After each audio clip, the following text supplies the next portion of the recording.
बिस्मिल्लाहिर्रहमानिर्रहीम। आज के इस वीडियो में मैं हज़रत मजज़ूब रहमतुल्लाह अलैह इनके कुछ अशार लिखने जा रही हूँ। हेडिंग को कट मार्कर से लिख रही हूँ। इस कट मार्कर की जो साइज़ है वो 2 mm है। बॉल पेन से अशार लिखूंगी। चलिए शुरू करते हैं। यही धुन है तुझको रहूं, यही धुन है तुझको रहूं सब से, रहूं सबसे बाला। यही धुन है तुझको रहूं सबसे बाला। हो जीनत हो जीनत निराली निराली और फैशन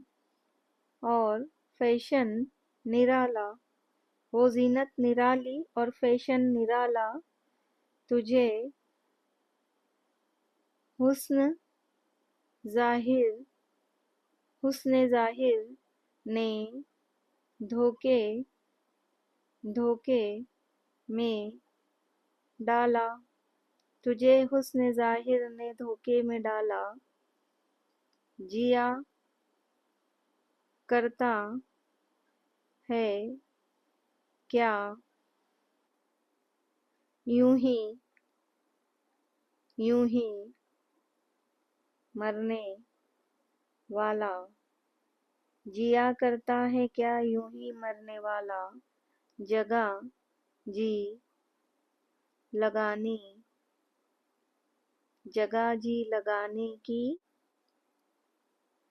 दुनिया दुनिया नहीं है।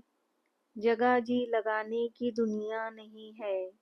ये इबरत की जा है। ये इबरत की जा है, तमाशा नहीं है। ये इबरत की जा है, तमाशा नहीं है। Thank you.